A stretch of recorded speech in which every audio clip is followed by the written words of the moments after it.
Hello there, listeners. It's Susie New from the Australian Society of Anaesthetists, and welcome to the 90th episode of the Australian Anaesthesia podcast. That's right, 90 episodes. And wow, am I excited about this one, and potentially I have bitten off more than I can chew. Anyway, why am I excited? Because this episode, the 90th episode, happens to coincide with the 90th birthday of the ASA, the Australian Society of Anaesthetists, being formed. That's right. On the 19th of January, 1934, the ASA was formed, making it the fourth medical organisation to come into existence in Australia. Technically the third, because one of them was the Australian branch of the British Medical Association. Anyway, we will go into that in a bit. As I said, I may have bitten off more than I can chew, because for this episode, I'm going to try something a little bit different. I'm going to go back in time. We're going to be hearing from the current president of the ASA and some of the past presidents, including Dr. Don Maxwell, who is himself in his 90s. Basically, I'm celebrating everything 90.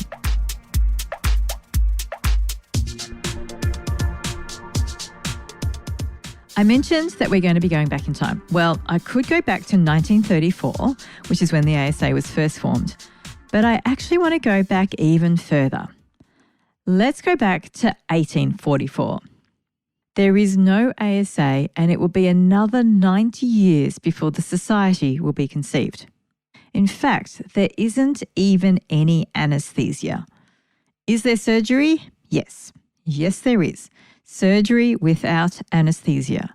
Yes, it is painful. Yes, it is dangerous. In some hospitals, the mortality is over 50%. What else is happening in this year, 1844? Well, I'm no historian, but in the Western world, we are in the Victorian era. Women are wearing long skirts, tight bodices and bonnets, while men are donning long coats and top hats. Charles Dickens sets his great expectations in this era, and he also introduces the world to Ebenezer Scrooge in A Christmas Carol. Charlotte Bronte's Jane Eyre falls in love with Mr. Rochester. Here in Australia, British colonies grow along the east coast in Queensland, New South Wales, Victoria and Tasmania, as well as in South Australia. Perth has just been founded as the first free settler colony on Whadjuk country, but is not yet established, and convicts will arrive in a few years' time to build roads and public infrastructure. Ludwig Leichhardt sets out from Jimbour in Queensland's Darling Downs and heads to Port Essington, way up in the north of Australia in Arnhem Land. 2 centuries later, Google Maps will tell us that it's a 42-hour drive, but this trip takes Leichhardt 15 months. In science and technology this year, in 1844, we hear Samuel Morse tapping out the world's first telegraph message.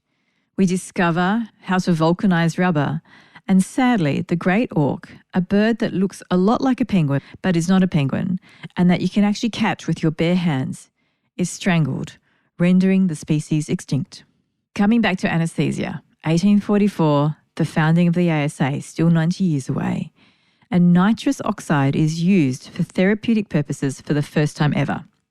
A dentist by the name of Horace Wells goes to what is called an ether frolic. I'm a little bit confused about what this term actually means. One version is that it's a public gathering where a visiting lecturer gives members of the audience or the public ether or nitrous oxide to breathe. And whilst they're under the influence of ether or nitrous oxide, they do silly things and entertain the rest of the crowd. The other version is that an ether frolic is basically a party where people get together and get high on ether and nitrous oxide. Now, I wouldn't recommend you try this at home.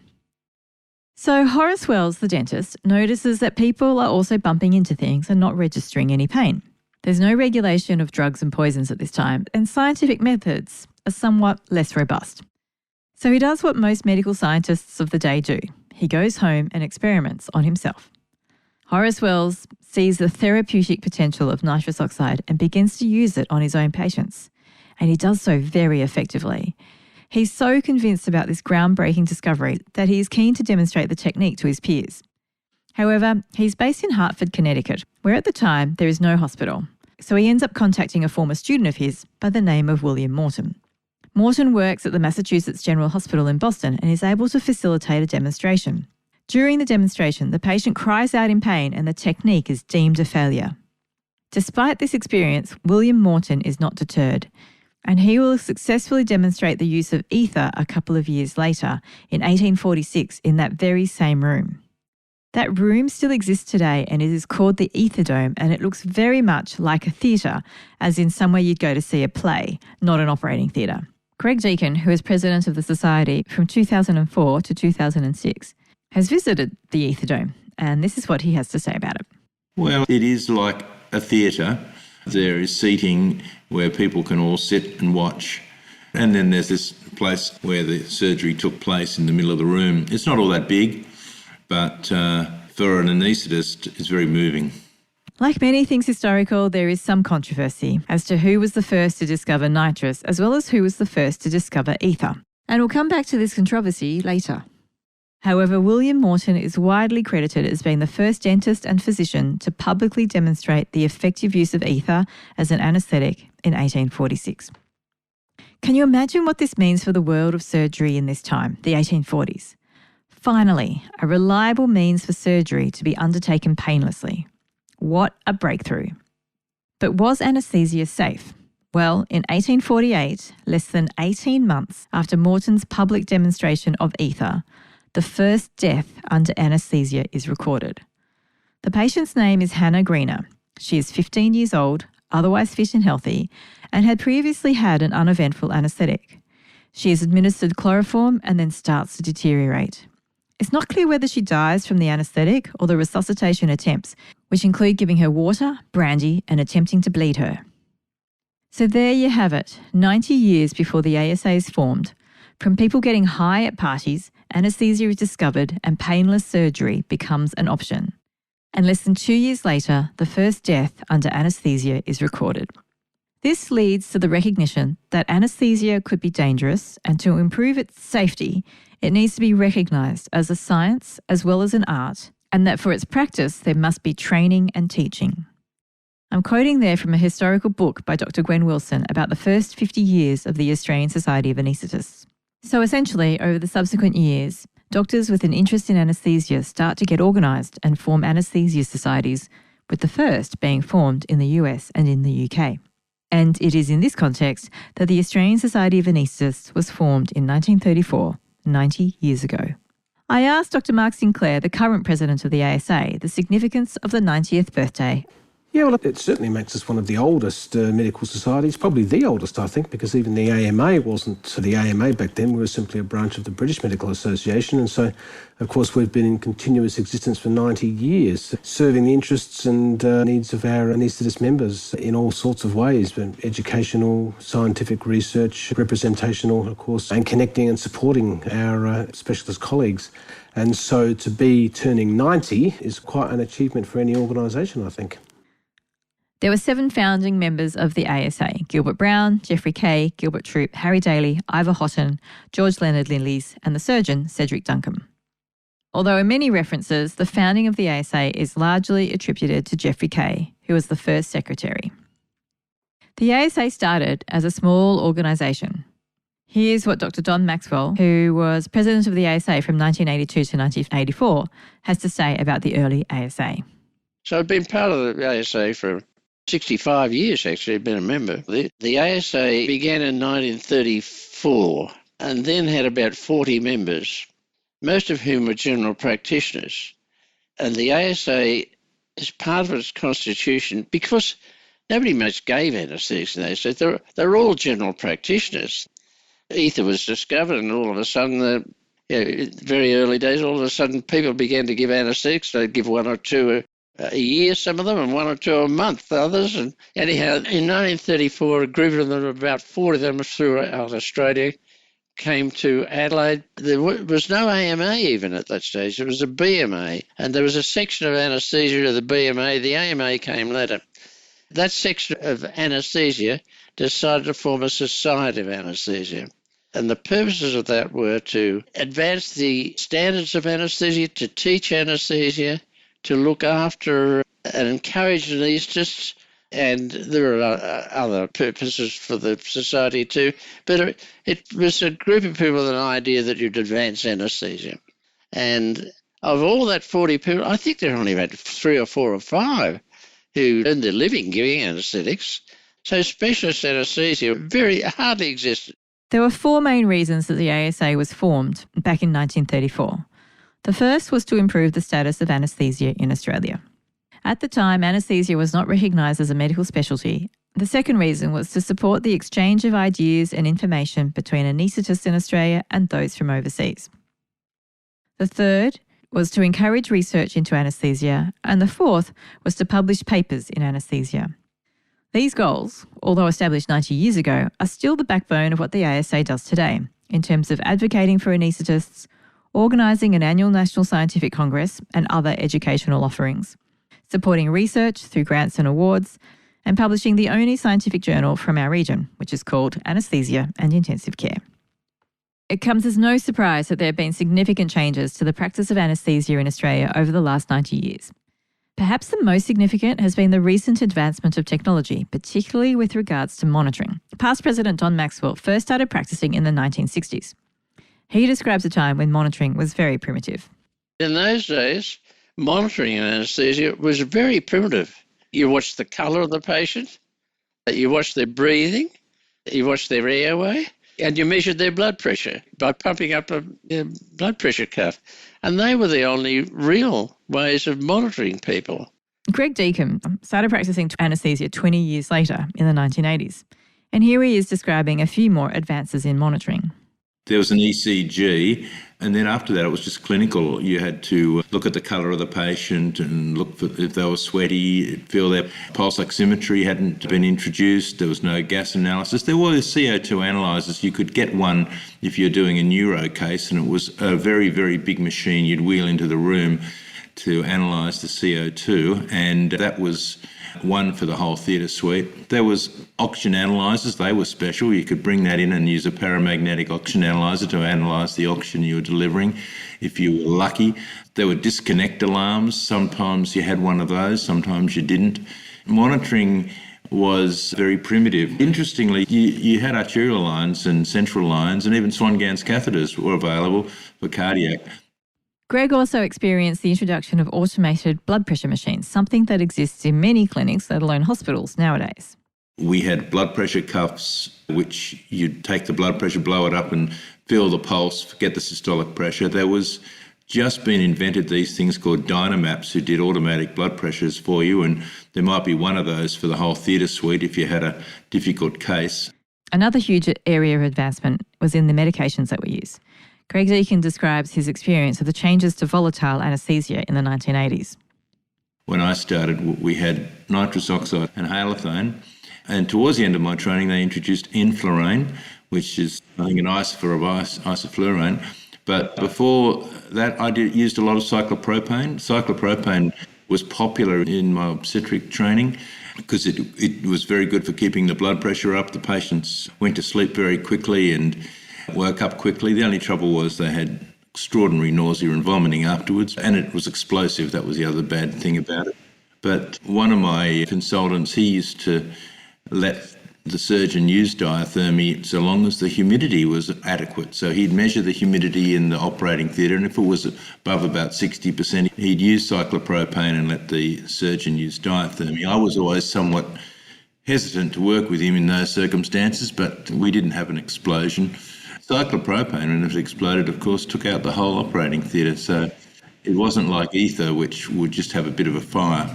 We often think about patient safety, but thanks to this advancement, we don't have to worry as much about blowing up the operating theatre and our own safety. The other big category of medications that has advanced has been that of the muscle relaxants, particularly in the 1980s. For a description of this, once again, I return to Greg Deacon.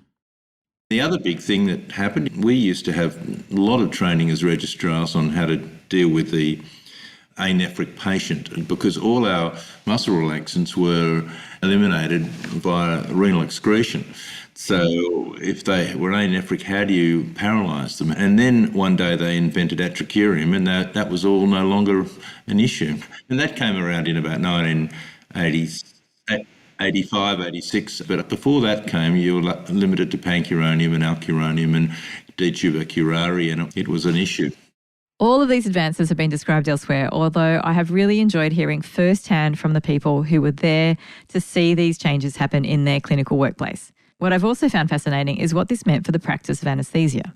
John Maxwell recalls a time when intubation was rarely performed, a practice vastly different from that of today. A fellow in our Australian experience, a man called McDowell, I think from Newcastle in England, developed and popularised a technique using endotracheal intubation and controlled respiration, paralysing the patient, and it revolutionised the management of neurosurgery. What else do we stick into people? Bob Hare, who was president of the society prior to John Maxwell from 1980 to 1982, and who also trained in the 60s, recalls the use of glass cannulae rather than the modern single-use plastic ones that we have today. He would do a cut down very, very expertly and sew the glass cannula in. As far as Dr. Dreverman was concerned, they were going to last. Whereas a cannula, even our modern cannulas, they get clogged up and infection and all that sort of thing. So that's what he did. Have you seen a glass cannula? They're tapered and the end is not square. The very fine end is tapered. Then it's got to be sewn, tied in. So they'd be doing this with the patient asleep, of course. Bob also describes that the person who put that in was someone called a resuscitationist, a medical person who would handle the post-operative care on behalf of the surgeon. Which then leads me to consider, how did anaesthetists work? What did a day in the life of an anaesthetist look like? Well, in the 1960s, anaesthetists would have to provide their own anaesthesia machines. I could see that there were a lot of things wrong, particularly in private anaesthetics. Anaesthetists had to supply their own anaesthetic agents. They had to have their own anaesthetic machine in a private hospital. They would have them in the back of the car, carting this machine around that you'd have to lift out of the car, and another bag with all your drugs in it, and you'd go and you'd give your anaesthetic. I, after 3 or 4 years as secretary, drew up a document on minimal standards in anaesthetic to try to persuade private hospitals that they should provide these things. There was a Minister of Health in New South Wales at the time who'd formed a group called the Patient Care Committee, and Brian Dwyer was a member of that. And he saw this document that I produced and he put it forward to the Patient Care Committee, which was developed by the Minister, and they adopted it as policy. I thought that was a good thing that they did it, but what had never occurred to me was that this had legal significance. If hospitals didn't have these facilities and the Minister for Health in his department say these are the minimal standards, they were legally liable. And they suddenly realised that. So all of a sudden, within a year or two, private hospitals bought anaesthetic machines, they provided all sorts of equipment, and they conformed. Why do they conform? Because they'd be in trouble if they didn't. And in the 1980s, Greg Deacon recalls having to provide his own medications and keeping them stored in a somewhat secure manner. It's not that long ago, in the early 80s, but it was certainly a different way. And some of the places I went to, you had to bring your own drugs as the anaesthetist, and that went through till around the early 90s. You were supposed to supply the drugs. You didn't have to bring your anaesthetic machine as they did in earlier years, but you did have to bring your own drugs along. You'd buy them, and you wouldn't store them safely. You put them all in your locker. So when you came back next time, you got all these drugs out of your locker. In the next hospital, you'd go to the pharmacy, you'd buy the drugs, you'd stick them in your locker. Then when you came back again, you had your thiopentone and your muscle relaxants and all in the locker. They'd give you adrenaline and some aramine, but that's about all you got. The requirement for hospitals to provide anaesthesia machines was brought about by the work of the ASA. So during this time, the ASA itself was becoming more and more sophisticated. The first headquarters of the ASA was in the home of Geoffrey Kaye, who you might recall was the first secretary of the society. However, at some time, the ASA and Geoffrey Kaye had a falling out which left the ASA homeless for a period of time. Eventually, this changed, as both Don and Bob describe. When I started, the secretariat of the ASA was the secretary of whatever state the president was in. Somebody would be the secretary, a working anaesthetist, and they would put out a newsletter and do all that sort of thing. And then they decided, Ben Barry was one of the pushers of this, that there should be a paid secretary. So that was Sue Butterworth, and that was in 1970. And she worked from Elizabeth Street, which was the rooms of the first anaesthetic group in Australia. Well, then they bought in 79 50 Gurner Street, in Paddington as the headquarters. I was lucky enough to be, I think, the first or second president to be involved in that. But even still, the Secretariat was actually one of those spandex folders with all the stuff in it. It's amazing how the ASA is now. It was a pretty amateurish setup then, a really very well organised corporation, if you like. And with computerisation, with mobile phones and all that sort of thing, the ASA have taken this and used it for communicating with patients, of course, and members of the ASA. And there are so many things going on with the ASA. When I have a glance at the magazine, that's been marvellous. I think it really is working very well. Under Ben Barry as the secretary of the ASA, he felt that we should have a full secretariat. Up till this period of time, now there's the first 30 or 40 years of the society, the secretary of the society operated out of his own office. That's where the ASA operated. And he'd have all these documents in a briefcase, and they were the records of the society. Pretty primitive. Ben Barry recommended, and it was agreed, that there be a secretariat, and the first secretary, I'm talking about an employed secretary, was appointed. It was Sue Butterworth, who was absolutely fantastic. And the group that I belonged to volunteered premises. They could use part of their premises for an office for the society. That was the first office. That worked for a while, but eventually the work of the society expanded. They needed their own premises. So we got those, bought a building in Paddington in Sydney, and that became the Secretariat. And although the ASA found a new home, could the relationship with Geoffrey Kaye ever be repaired? One of the biggest contributions of the ASA has been in developing a robust guide for anaesthetists as to how to bill for our services. In the early days, anaesthetists were paid by the surgeons, which doesn't go too far in terms of being that extra safeguard for the patient and an independent advocate for them. It was 1951 that the Californian Society of Anaesthesiologists introduced it, and it was about 1961 that the American Society introduced the Relative Value Guide. And then Brian Pollard went over to America in the 60s, and he came back to Australia and to the ASA saying this is a really good system for determining our fees and rebates. And there was a number of reasons, and it wasn't really due to money as the primary reason ever in my mind. You've got to understand what was before then. Before that, the fees and the rebates were based on what the surgeon had done or said they'd done. And the surgeon, if they've done an appendicectomy, then your anaesthetic would be anaesthesia for appendicectomy.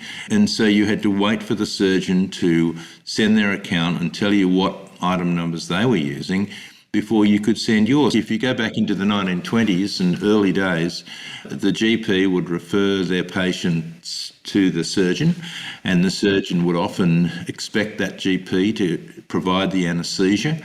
And they might charge 20 guineas or 25 guineas, and they would give the GP 1 guinea for giving the anaesthetic and for the referral.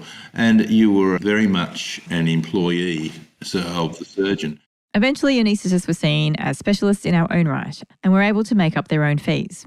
But there wasn't a system to make it fair and equitable across all the different types of anaesthetics that could be provided. I'm not quite sure how they judged it. I remember when I started in practice, I'd say, what should I charge for this appendix that I'm looking after? And I'd be told that was the rate. How they determined it, I don't know. It really made no sense in most cases. For those who aren't familiar with the Relative Value Guide, it's a very simple system. It assigns complexity and it also assigns time in terms of units. There's intrinsically no dollar value to the unit. That can be assigned later by various health funders. It's just a way of describing relatively what we do in anaesthesia. Greg Deacon, who spent many, many years introducing the RVG into Australia, is probably best at describing the advantages of it. And the Relative Value Guide was one of those things which made us independent of surgeons. We could determine our accounts immediately the anaesthetic finished based on what we'd done, not what they'd done, and our fees were based on that. And that's the great beauty of the Relative Value Guide. It's all based on units, and whether a unit's worth $1 or $100, it's the same system. It determines rebates, and you can have whatever rebate that the insurers want to provide is fine. But that's the system. Similarly, whatever fee you want to is up to you to determine. But the system of the Relative Value Guide meant it was based on the anaesthesia done, not on what a surgeon said. Plus it's easily computerised and very easy to understand, and also doesn't have to be changed all the time. The surgeons can keep coming up with new operations, but it's just anaesthesia for heart surgery, and that's it. It doesn't have to change with every new procedure or item number. The relative value guide just adapts automatically. So it has many great features. Don Maxwell and Greg Deacon were particularly involved in introducing the relative value guide into Australia. That was a 13-year job. It was November 2001. It was a long, hard road, but I was young and I had great passion. I believed in what I was doing and I had a wonderful team about me. So we started by, I got to know the bureaucrats in the Department of Health in Canberra and had a number of trips down there, but I realised we weren't going to make any progress unless we met politicians. And next thing we had a meeting. And that was the first time the ASA had ever met with a politician, as far as I know, certainly a federal politician, a federal Minister for Health. So when we met with Graham Richardson, our first issue for discussion was the care of veterans, and he agreed and we got a major change and we just put on an hourly rate similar to what we were getting in New South Wales for treating public patients, and much less than we were getting for treating active servicemen. So we got that achieved, and we then went to Michael Wooldridge, who was by then, he was the minister in the first John Howard government in 1996. Again, with why we should have the relative value guide for all these reasons. You know, the system was what had to change, and the fees charged was up to the individual anaesthetist, but the system of the relative value guide was what we wanted. And he said, well, that's fine, but it's got to be cost neutral. And that was no problem at all. And so therefore we had to do surveys and work out what would be a cost neutral value. So this went on from 1996 till November 2001. The cost neutral features had to be adjusted, and there was a slight change in the unit value in the year or two after it was introduced, but everyone was happy with the final result and the unit value too. The ASA hasn't only been involved with the economic aspects of care that is delivered in the private health sector. In the early days when the ASA was formed, and right up to Don Maxwell's time in the 1960s, most medical specialists would work in private practice and weren't paid anything to work in public hospitals. This meant that anaesthetic services weren't always reliably available. Here, Don Maxwell describes his involvement in ensuring that all medical specialists were paid at the same rate in public hospitals in New South Wales. When I first started at St Vincent's, and for a long time afterwards, the doctors, all of them, the surgeons, anaesthetists, physicians, all came along and worked for nothing. Directors of departments were appointed around about in the 50s. The anaesthetic department had a director, and he had honorary anaesthetists. The honorary anaesthetists came along mainly in the afternoons, not in the mornings. In the mornings, the anaesthetics were given by the director, salaried, and by the registrars. In the mornings, the honorary anaesthetists earned their livings in private practice in my time. Remember, there weren't many specialist anaesthetists about, weren't many at all. The teaching hospitals had them. The suburban hospitals might have one or none. Again, the anaesthetics would be given by the residents who were there, who were very inexperienced, or by nobody. They would go to other hospitals if they required surgery. So it was just not satisfactory, because sometimes the doctor concerned, the honorary as he was called, would say, look, I'm busy today, I can't come this afternoon or this morning. What would happen? They just weren't looked after. They didn't have their surgery. So the government wanted to introduce a staff arrangement where they had staff specialists and VMOs, visiting medical officers, and that's what Neville Wran did. Now, that caused all sorts of upset in the medical community. People don't like change for all sorts of reasons. But eventually it came in, and the doctors were paid at a particular rate. It went to the arbitration court, and they determined that all specialists were paid at the same rate, and the specialist rate was determined by this court, so it was a statutory decision. Anaesthetists found, coming onto their lists at the public hospital from earning nothing, all of a sudden they were being paid, and sometimes being paid incredibly well, because the arbitration court had determined their rate according to what they were worth on an hourly basis. There were some people who gave a lot of their time, half their time, for instance, to a public hospital, and all of a sudden for half their time was being paid. One of the main drivers for the advancement of technology, medications, having anaesthetists who are independent from surgeons, is safety. Recall that less than 18 months after anaesthesia was discovered, the first death was reported in a healthy 15-year-old girl. Surgery in the Victorian era and even in the 1960s was only undertaken when it was absolutely required due to the risks of anaesthesia. Absolutely, no question about that. Particularly, we didn't do cosmetic surgery when I was young, when I started, I was also young. Why? Because there were huge risks then of anaesthesia. We didn't give someone an anaesthetic unless it was absolutely necessary. And then as anaesthesia improved, and the other thing, given by specialists, in inverted commas, then a lot of other procedures ensured. As you heard from Bob there, one of the biggest contributors to safety in anaesthesia was ensuring that there were specialist anaesthetists.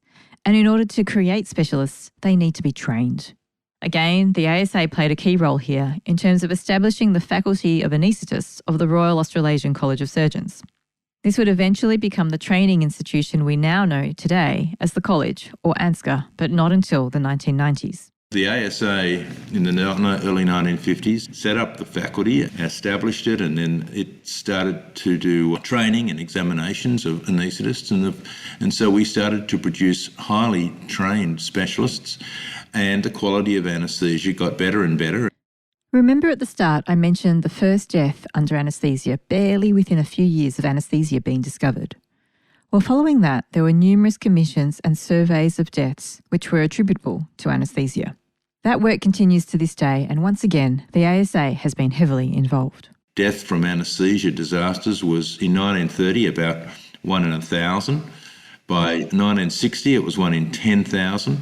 Now it's 1 in 250,000 due to anaesthesia. So we've come a long way. And one of the things that I thought that was a real step forward was the incident monitoring system, which had been happening for many years with Bill Runciman on a paper-based model since I was a registrar. But we realised that this anaesthesia incident monitoring with Bill was something that had run its course, and that I had very good relations as president with Michael Cousins, who was president of the college, and with the New Zealand president of the Society of Anaesthetists. And we decided to together form a joint project to have anaesthesia online incident monitoring. And I think that was the beginning of a great project, and it's gone on from there with Martin Colwick only just stepping down now as the medical director of that. But that incident monitoring being online is really a good thing to have done and continues to thrive. As Greg says, WebAirs continues to thrive to this day. I personally am still involved with WebAirs, and I've done a number of podcasts on it, so please do check out the links in the podcast notes if you want to find out more. Bob Hare describes an event with one of his anaesthetics that we rarely see today. I gave an anaesthetic for a young man having a nose operation, septoplasty or something like that. Towards the end, I, as we all do, turn off the nitrous and turn on the full oxygen, and he went blue. I was thinking, what are the ways that a patient can go blue? So what I did was I tried to turn on the oxygen cylinder, because maybe oxygen's not coming through for one reason or another. And anyway, I couldn't do that because the orderly who looked after the anaesthetic machine had the key to the oxygen cylinder in his pocket, and he was out having a smoke. So anyway, the problem was it was the nitrous oxide oxygen switch. Because, what had happened is that it was the first anaesthetic after the holidays, and during the holidays they had to service the suction. And the suction oxygen nitrous oxide came down in a single pennant, that came down from the ceiling, and there was a template through which the oxygen, nitrous oxide and suction too, I think, came. There wasn't any key to tell you which hole to put the oxygen pipe and which one to put the... Anyway, John Mainland took that on and got things changed and coded. And the other thing that's important is that the director of anaesthesia or some responsible person checks the equipment after there's been servicing. These developments, such as the sleeve and pin index systems, having anaesthetists commissioning gas supplies, they came about because of the hard work of our forebears, who fell into misadventures such as these, had to manage the situation and care for their patients safely, and then who chose to work on developing systems where these mishaps couldn't occur again. So there you have it, a potted history of the ASA. What does the future hold, I wonder? When Bob Hare trained and practiced anaesthesia, anaesthetists were less involved in perioperative medicine.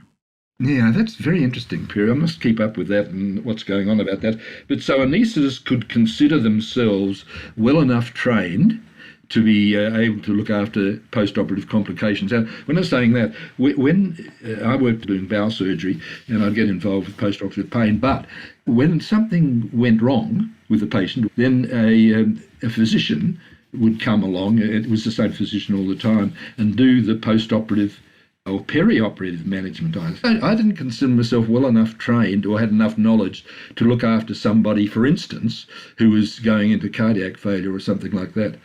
Anaesthetists becoming involved in perioperative medicine makes sense, as we have a good understanding of the physiological stressors of surgery and what is required to optimise patients prior to their surgery in order to prevent and best manage any complications that occur after surgery.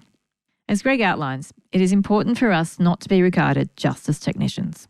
I think perioperative medicine by anaesthetists is good because it's good for patient care, but it's also good for our status as doctors. And I don't think anaesthetists should be locked in the operating room as technicians. The importance of seeing the patients preoperatively, post-operatively, and being available to help on the wards and in casualty and other places, providing a comprehensive service, I think is very important, and I'd be hoping that becomes something that anaesthetists do more and more of. And our current president, Mark Sinclair, thinks that this will continue to be important for anaesthetists in the coming years. I think the idea which our college is heavily involved in of perioperative medicine will be a big thing, I think, especially over the next decade or so as it really starts to get a foothold and gets established in day-to-day practice, because it's a very necessary thing with all those various issues we face with an ageing and more medically unwell population.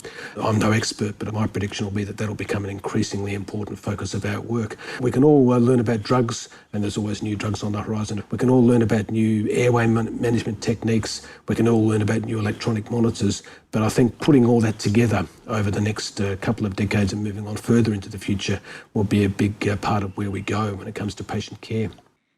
In terms of the next 90 years, I wonder whether we may be replaced by robots or AI. I like the question Bob asked as to whether there will even be surgery or anaesthesia in 90 years' time.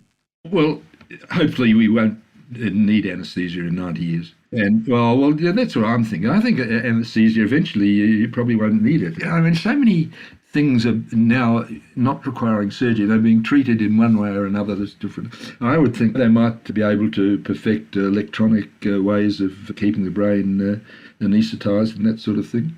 And anaesthetists may not be around. Will we be around in 90 years? Oh, I mean, humankind. Before I leave you to contemplate that, I want to come back to two things. One is Geoffrey Kaye. As I mentioned, Geoffrey Kaye was one of the founders of the ASA and also housed the ASA in his home in Melbourne in the early years.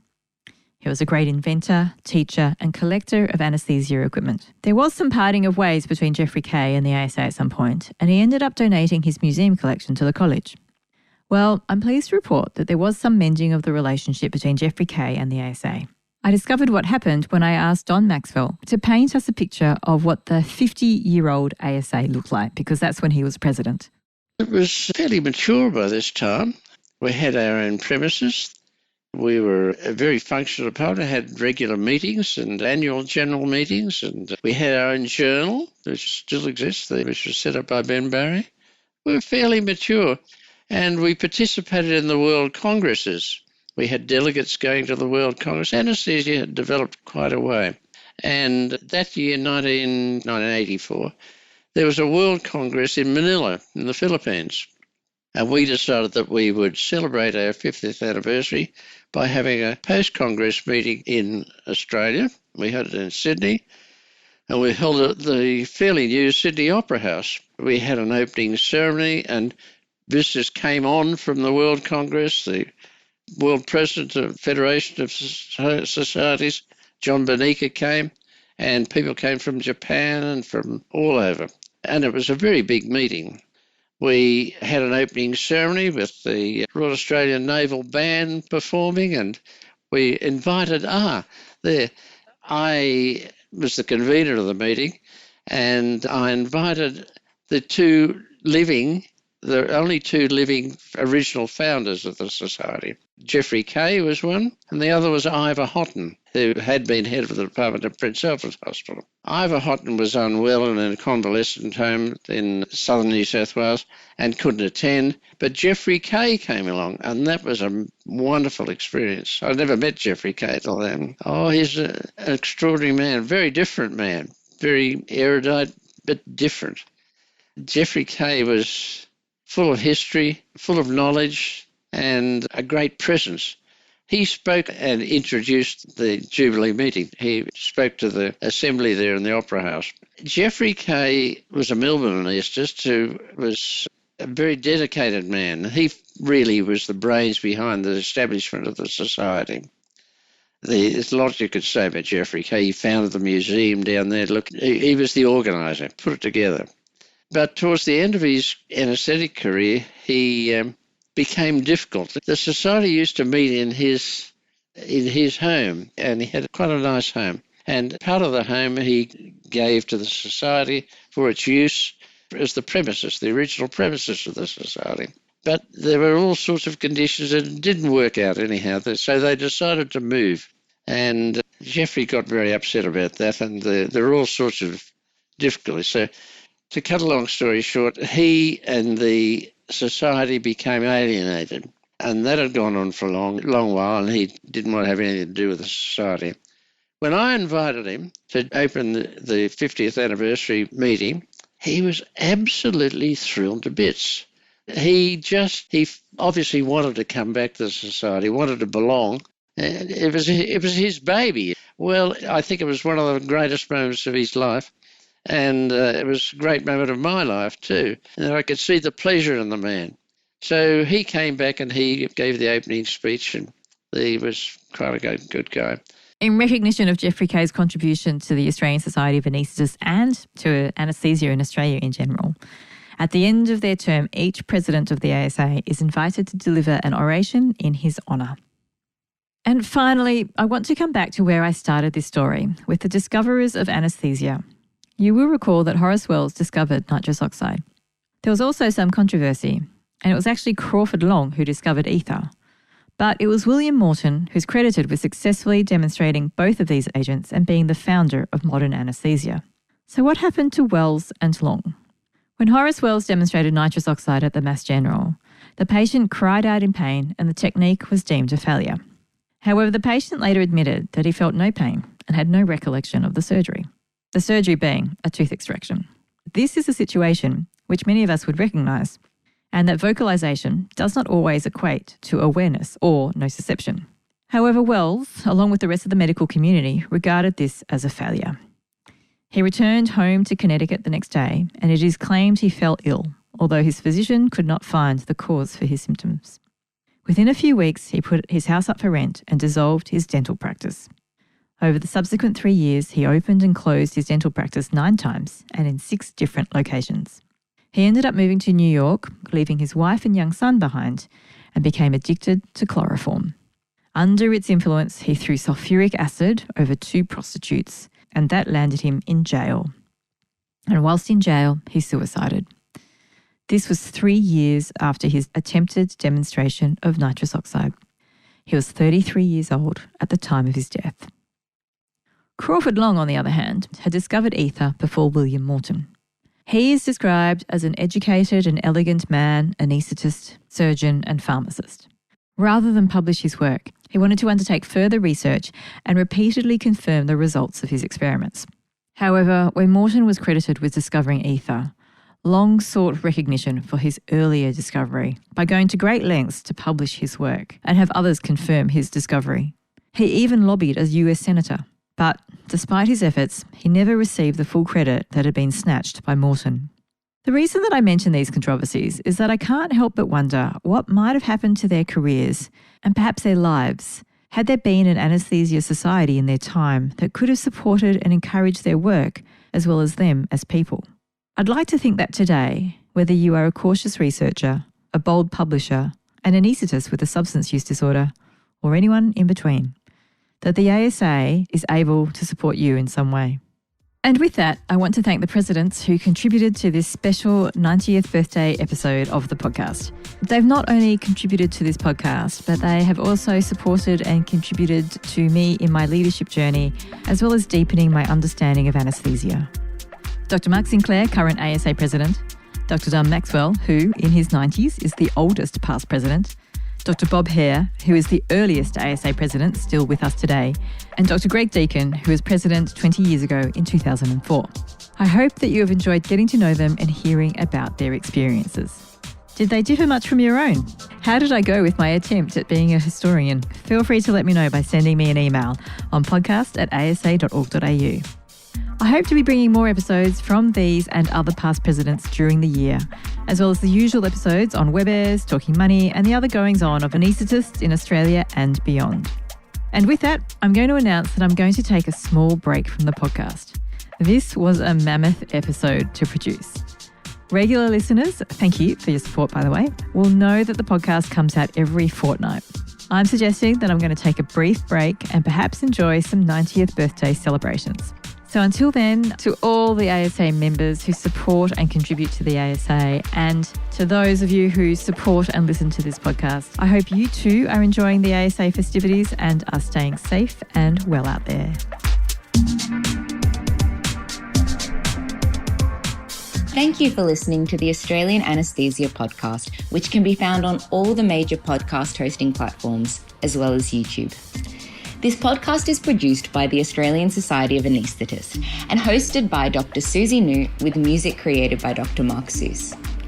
The ASA was formed in 1934, and our vision is for every anaesthetist in Australia to be at their best, providing the highest quality anaesthesia and perioperative care through excellent technical and non-technical skills. We also hope that this means that you are functioning at your best when you're away from work. In this podcast, we have conversations that seek to inform, challenge, and inspire you to keep you performing at your best. Members of the ASA can access full versions of all episodes by logging into the ASA website at asa.org.au. If you are listening on your favourite podcast app, then make sure you look at the episode notes for the direct link to the podcast on the ASA website. Also, feel free to follow or subscribe so that you can receive the latest episodes as we do publish regularly. If you have any questions or feedback, please feel free to email us on podcast@asa.org.au. Thank you for your time, and we hope you enjoyed listening.